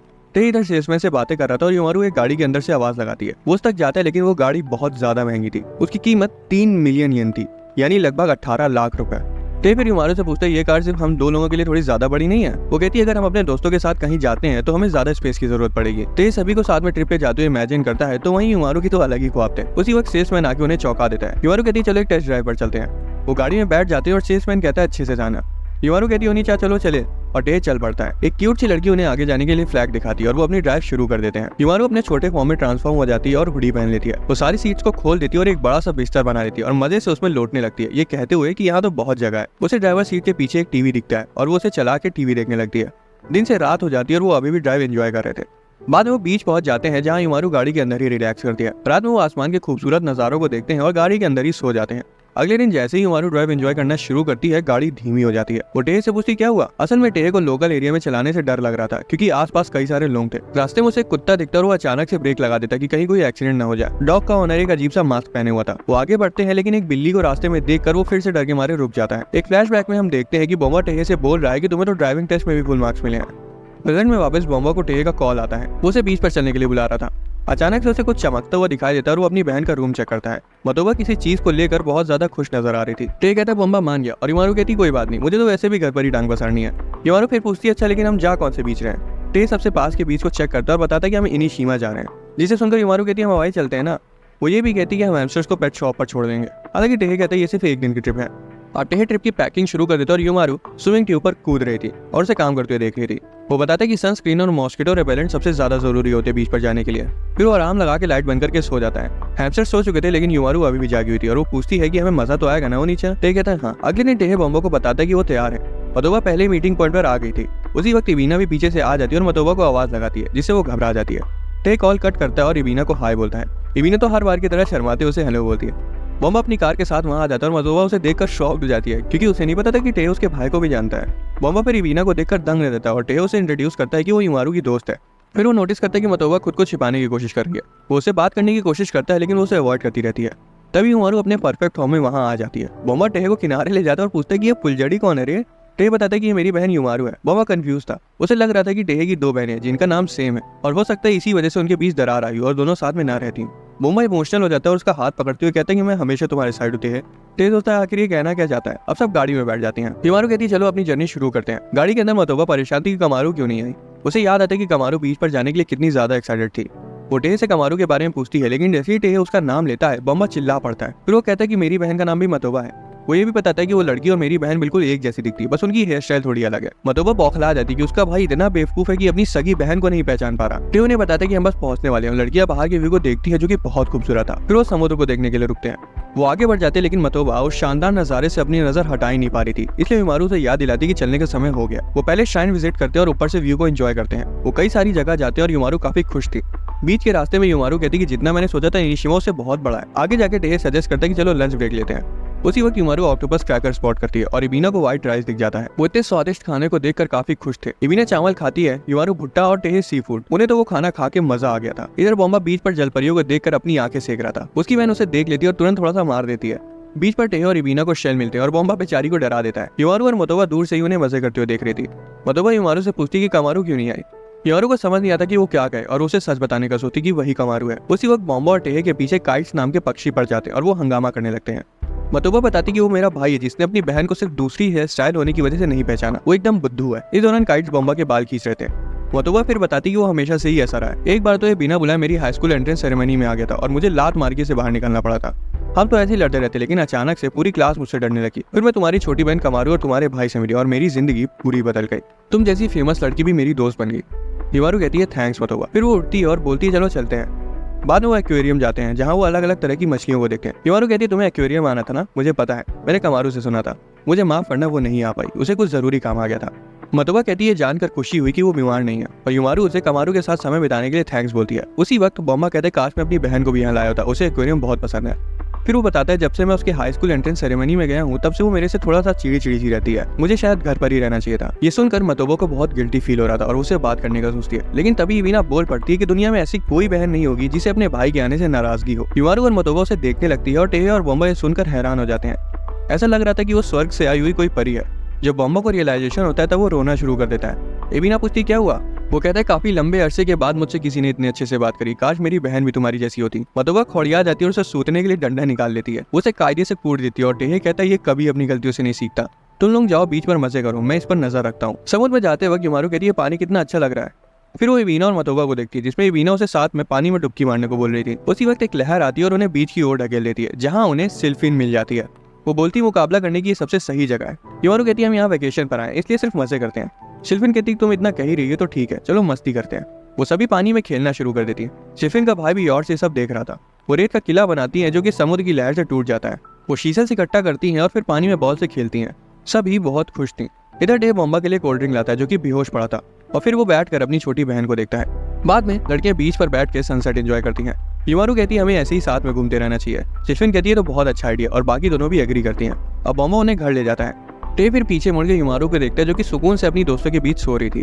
अगले दिन ऑफिस से घर वापस जाने पर बॉम्बा उनकी बोरिंग लाइफ के बारे में शिकायत करता है। टे फिर एक माउंटेन के पोस्टर को देखता है और बोलता है कि अगली वेकेशन के लिए हमें वहाँ जाना चाहिए। जब वो घर पहुंचता है तो वो युमारू से बोलता है कि अगली बार हम हाइकिंग पर जाएंगे। वो तो कहती मैं तो चल दूंगी अगर तुम मुझे कंधे पर बैठा के ले चलो तो, और बोलती कि तुम फिर से मेरी जंबो मांगा लाना भूल गए, चलो जाओ लेके आओ। तो ये सुनकर एक बार फिर से गुस्सा हो जाता है। दोस्तों अगर आपको एक्सप्लेनेशन पसंद आया तो वीडियो को लाइक और चैनल को सब्सक्राइब कर लेना। मिलते हैं अगली वीडियो में।